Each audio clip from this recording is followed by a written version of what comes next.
जय श्री राम सुभाष भाई। जय श्री राम भाई को। आज हम लोग जैसा कि आप जानते हैं गुरु पूर्णिमा के दिन हम सभी इकट्ठा हुए हैं 29 जुलाई 2026 के दिन। और ये हमारे गुरु भाई सुभाष भाई हैं। ये काफ़ी समय से इस दरबार से जुड़े हुए हैं, हसनपुर दरबार से जुड़े हुए हैं, गुरु से जुड़े हैं। आइए चलते हैं, जानते हैं इनके अनुभव, इनके एक्सपीरियंस जो अब तक इनके साथ। जय श्री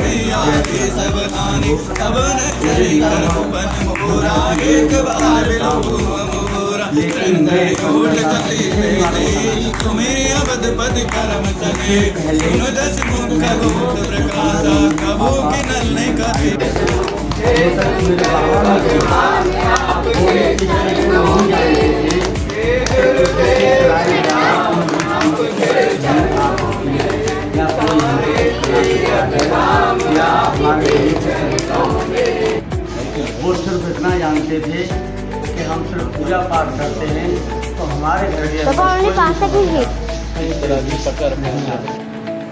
लेकिन उसका कारण क्या था? पूजा पाठ तो करते थे हमारे घर में सब। हमारे बाबा बहुत अच्छे पूजा पाठ करने वाले थे, सब थे। पापा भी जैसे तैसे करते थे। लेकिन जब तक किसी ने कहा है गुरु के बिना ज्ञान नहीं होगा, तो अपनी मर्जी से जैसे भी जो कुछ भी पूजा पाठ अर्चना जो कुछ भी कर रहे थे, तो वो जब से अपनी मर्जी से कर रहे थे और अपना जितना भी अनुभव के अनुसार ही कर रहे थे। कोई उनके गुरु तो आगे जाके क्या होता है कि मेरे घर में समस्याएं पर समस्या पैदा होती रही। और मैं अपने पिताजी से कहता था कि पापा अपने घर में कुछ है, लेकिन वो उस बात को नहीं मानते थे।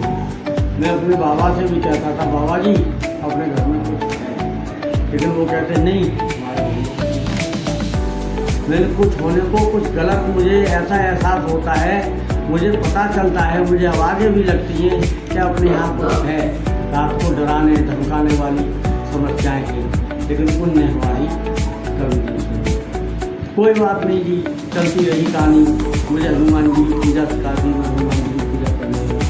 मैं बालाजी का नाम नहीं जानता था। क्यों कि मैंने कोई बालाजी मेहंदीपुर वाले बालाजी या कोई भी बालाजी का कोई भी नाम नहीं। मैं 12 साल का था जब से मुझे हनुमान जी की पूजा करनी। चलती रही कहानी। आगे जाके मेरी शादी हो गई। शादी होने के बाद जब हम अपने घर पहुँचे, गांव पहुँचे अपने में, तो ये भी पहले हनुमान जी के भजन वगैरह सुना करती थी, तो ये भी मेरे साथ पूजा करने लगे। जब हनुमान जी की पूजा करने लगे तो हमें पहले आवाज़ें सब सुनाई देती थी, फिर हमें समस्याएं धीरे धीरे दिखाई दी जाने लगी। तो हमसे किसी ने कहा कि बालाजी चले जाओ, लेकिन हमने बालाजी जब देखा ही नहीं तो हम बालाजी कहाँ चले। फिर हमें किसी ने कहा कि मेहंदीपुर जाओ। हम मेहंदीपुर गए, एक बार नहीं मैं 3 बार मेहंदीपुर जाता। लेकिन मेहंदीपुर जाने के बाद में मुझे वहाँ दिक्कत तो पैदा होती थी। मैं अपना सीना उठा उठा के बल्लों में मारता था, लेकिन आवाज़ कोई कहीं से नहीं आती थी।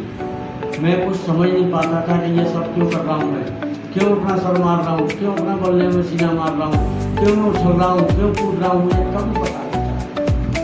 फिर एक दिन मेरे एक दोस्त द्वारा, दोस्त क्या मेरा मामा लगा करते थे, उनका नाम था संगी। आज तो पूरा बोलने पर क्यों वो बेचारा हमें खोल के चला गया। जो संगी था उसने कहा मेरे से कि तुझे एक जगह बता देता हूँ, अगर तू वहाँ चला जाए तो। मैंने किया अपने भले के लिए, वहाँ से भी चला जाता है, और तू मुझे बता। तो बोला देख किसी से बोलियो मत, हम लोग नहीं जा रहे हैं। मैंने कहा कि गुरु जी झलमल में, उस टाइम ये गुरु जी झलमल में अपने वहाँ रहा करते थे, और झलमल में मकान था और आज भी है, वो वहाँ रहा करते थे। तो मुझे वहाँ मैंने कही ठीक है समझ, मेरा वोट तो था लेकिन वैसे मामा था, हम वोट का नाता रखते थे। वो मुझे बेचारा अपनी गाड़ी से लेके पहुँच गया। जब मैं वहाँ पहुँचा, बैठा सभा में जाके, तो मुझे पहली बार कुछ नहीं मिला। जब फिर मैं दूसरी बार रहा, जब वहाँ बिहार पहुँचा तो मुझे बोले कि एक बात बता, तू अकेला आता है क्या, तेरे माँ बाप नहीं है? क्या तेरी शादी नहीं हुई है? मैंने हाँ हुई है। बीवी कहाँ है? मैंने वो मेरे साथ है। तो एक बात बता, जब तेरे पास कोई चीज़ नहीं खुल पा रही, कोई समस्या, तो तू अपने बच्चों को लेके क्यों नहीं है? शायद उन पर प्रिय है। तो मैंने ठीक है गुरुदेव, अगली बार मैं लेके आऊँ। जब मैं अपने बच्चों को वहाँ लेकर पहुँचा अपनी बीवी के लिए गुरुदेव, तो गुरुदेव ने देखा, गुरुदेव बेचारे कुछ नहीं करते, किसी से हाथ नहीं लगाते, उन्हें तो सिर्फ बाबा का नाम लेके अर्जी दरखास्त लगाने के बाद बाबा से कहते, बाबा देख ले, दूध का दूध और पानी का पानी कर दे, किसके पास क्या है, ले आओ उसे पकड़ के। जब गुरुदेव बोले कि बस बाबा ले आओ उसे पकड़ के, तो बाबा ने वो चमत्कार दिखाया, मैंने अपने जीवन में कभी नहीं देखा। भाई क्या कहूँ, मेरे ऊपर तो कोई चीज़ बोली नहीं, और मेरी बीवी के ऊपर आके ये चीज़ बोली कि जिसका कोई जवाब नहीं। तो मैं मेहंदीपुर इतनी बार गया, मेरे पास कभी खुलासा नहीं हुआ। मैं गुरुदेव के पास जब मैं आया तो पहली बार में खुलासा हो गया। गुरुदेव ने अपने नियम बताए, नियम को बालाजी के बताते, कुछ और नहीं। जब बालाजी को ने नियम बताए, हमने जाके नियम करा, तो नियम में वो घर पर ही पेशी आने लगी। घर पर इतनी तेज पेशी आने लगी कि हम संभाल नहीं सकते थे। हमने गुरुदेव को फोन करा, गुरुदेव ने बेचारों ने फोन पर पेशी ली। फोन पर पेशी लेने के बाद एक नियम और बताया कि तुझे डरने की जरूरत नहीं है, तू बस इतना बाबा का नाम लेगा, जिस तेरे काम सारे अपने आप होते जाएंगे। और मंगलवार को जब तेरे पूरे नियम 5 दिन के होंगे, उसके बाद यहाँ पे भोग लगवा, फिर तू देख बाबा क्या चलता गुरुदेव काटते रहे। गुरुदेव ने पता नहीं कितने संकट काटे, और बिना पैसे के सिर्फ एक अर्जी और दरखास्त। अर्जी भी गुरुदेव की कुछ नहीं होती थी, 11 रुपये की दरखास्त होती थी, 181 रुपये की अर्जी होती थी, जो नजीपुर में लगती थी उस टाइम। दोस्तों आपको क्या बताऊँ, जब मैंने इतना सब गुरुदेव का चमत्कार देखा, तो बस मैं गुरुदेव को बोले हो गया, और मैंने कहा हे गुरुदेव, मैं आपको गुरुदेव बोले मैं आपको वो चीला नहीं बनाता। मैंने कि क्यों? क्या तू मेरे कपड़े लगते लेकर भाग जाएगा, मुझे इतना टाइम बीत गया मुझे आपके पास आते हुए, और आप कह रहे हो मैं आपके लगते कपड़े लेकर भाग जाऊँगा। जैसे आज मेरी आंखों में पानी है,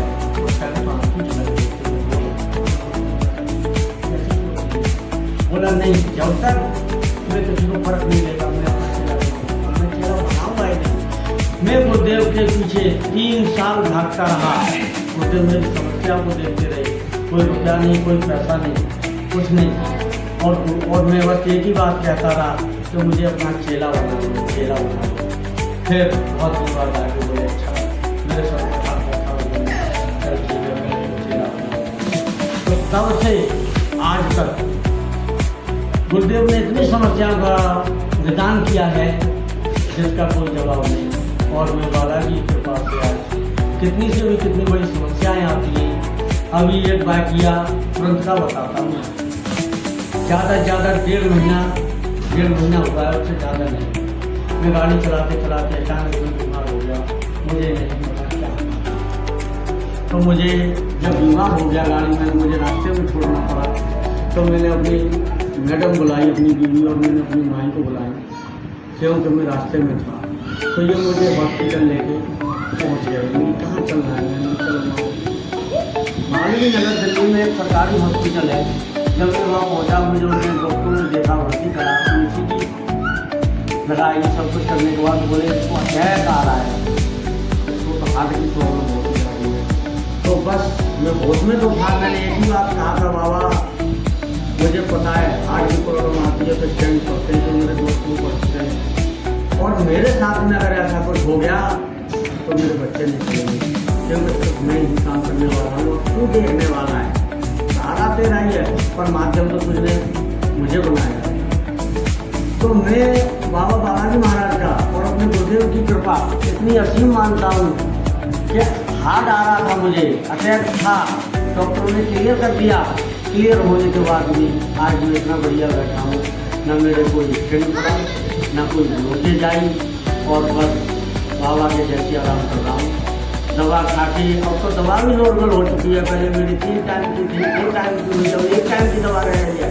और लगभग अंदाजा है इस महीने के अंदर ये भी दवा मेरी बंद हो जाएगी और मैं मस्त एकदम जिंदगी जी रहा हूँ। और मैं सब दोस्तों से कहता हूँ कि जय सिया राम बोलते जाओ, गुरुदेव को गुनगाते जाओ। आपको समय से पहले आप जान सकते, समय कितना भी बिगड़ रहा हो आपका कुछ बिगाड़ नहीं सकता। बस जय सिया राम तो जय सिया राम। ठीक है सुभाष भाई, जैसा कि हम सभी जानते हैं कि आप गुरु जी से काफ़ी समय से जुड़े हुए हैं और मुझे गुरुदेव से जुड़े हुए लगभग 15 साल, 16 हो गई हूँ, लेकिन 14 नहीं हुई होंगी। जी एग्जैक्टली मैं यही कहना चाहूँगा कि गुरु जी से जो है जुड़े हुए आपको काफ़ी समय हो गया है, तो ऐसा तो कंप्लीट नहीं हो सकता कि मैं एक बार में 1 शॉट में आपके सारे अनुभव जान सकूं। तो हम समय पर मिलते रहेंगे और एक दूसरे के अनुभव साझा करते रहेंगे। अनुभव तो बाबा के बहुत हैं, गुरुदेव के बहुत हैं, लेकिन इसमें समय लगेगा। जी। तो हम आपके साथ एक प्लेलिस्ट स्टार्ट करेंगे, प्लेलिस्ट 1, प्लेलिस्ट 2, उसके अकॉर्डिंगली फिर हम लोग मिलते रहेंगे और कंप्लीट करते रहेंगे। दोस्तों नेक्स्ट वीडियो के लिए आप तैयार रहिए। जय सिया राम। बोलो सिया रामचंद्र की जय, बाबा बालाजी महाराज की जय, मेरे गुरु अमरेश ठाकुर की जय। जय सिया राम सब भाइयों को।